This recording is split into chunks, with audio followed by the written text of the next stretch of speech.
vous avez une vie assez particulière. Vous avez fait beaucoup de choses. J'ai envie de jouer à un vrai ou faux avec vous. Allez, jouons. Je vais nommer des phrases. Vous allez me dire si c'est vrai. Parce que, tu sais, dans les biographies, on ne sait jamais ce qui est inventé.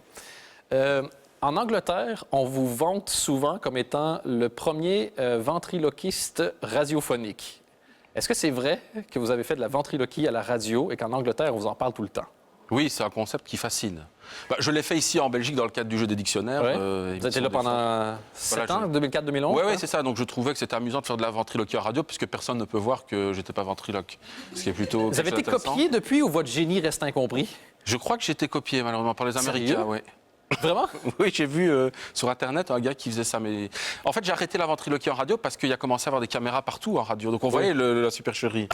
On voyait que mes lèvres ne bougeaient pas. Et en ventriloquie, c'est pas mal ce qu'on vous demande quand même, que les lèvres ne bougent pas. Est-ce que c'est vrai ou faux, vous avez joué au Vietnam et en Chine? Oui, tout à fait. Qui était le plus surpris, les Vietnamiens ou vous? Alors au Vietnam, c'est comique parce que je suis passé en prime time après une interview de Brad Pitt. Une interview où je suis au bord d'une piscine dans un hôtel qui avait été fait. Moi, je pensais que c'était une interview locale pour un journaliste à une chaîne locale. En fait, c'était la chaîne nationale vietnamienne. Ouais. Et donc, quand j'y suis retourné quelques mois après, j'ai joué devant 12 000. J'avais vendu 12 000 tickets. Sérieux? Ce spectacle-là. Donc, et le concert est diffusé aussi à... Bon, il faut dire qu'ils ne connaissent pas grand-chose non plus en pop. Et donc, c'était assez particulier. Ah oui? Et en Chine, là, les gens pensent que je suis parisien. Okay. Et donc, j'ai souvent beaucoup de Chinois qui viennent me réciter des poésies en français, d'amour, sur Paris. Et je parle de ça il y a 1 an et demi, 2 ans. C'est embêtant de leur expliquer. Déjà, un Chinois qui parle en français, j'imagine, tu dis merci. Et puis, je dis bravo, comme ça, tu sais. Mais par contre, ça m'a inspiré, justement, le fait qu'on me donne des poésies d'amour comme ça pour Paris. Ça m'a inspiré quand même le titre de l'album aussi, Love Song, des chansons d'amour. Vous êtes déjà de toute évidence dans l'ambiance. Et vrai ou faux, vous avez à moitié cassé une guitare pendant une glissade rock à l'Eurovision? Ah, ça, c'est un peu une honte, on va dire. Oui, ça vous dérange pas si on le regarde? Histoire de... vous avez ça, merde. Histoire de diffuser, et de pas garder ça pour vous. Allez, partageons le fardeau. Soyons généreux. Voici Benjamin Schultz à l'Eurovision. C'est avec Copycat en 2009.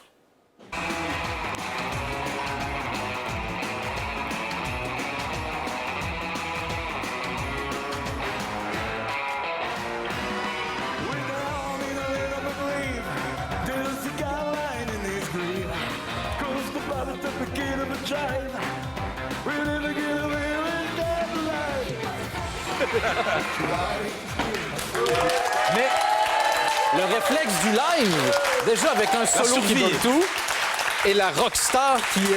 En fait, ce qui s'est passé là, c'est que, en fait, c'est un peu comme l'équivalent d'un acteur de théâtre qui aurait la braguette ouverte, ce qui s'est passé là.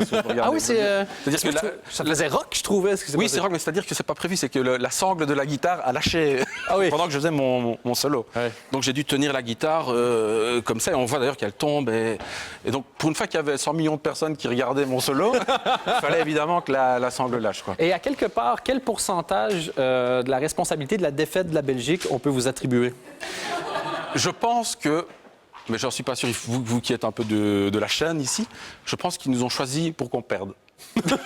J'ai une théorie là-dessus. Oui, vous avez vraiment une théorie là-dessus? Oui, parce que je pense que quand on gagne, ça coûte énormément de sous de devoir organiser l'Eurovision. Et je pense que cette année-là, la RTBF est dans le plan Magellan, il y avait restructuration. Et je me suis dit, trouvez-nous des couillons. On est sûr que... Et puis ils sont retournés, puis il y avait des gens qui étaient « Hey! » Là. Voilà. Vous avez été dans tellement de choses. Telex aussi?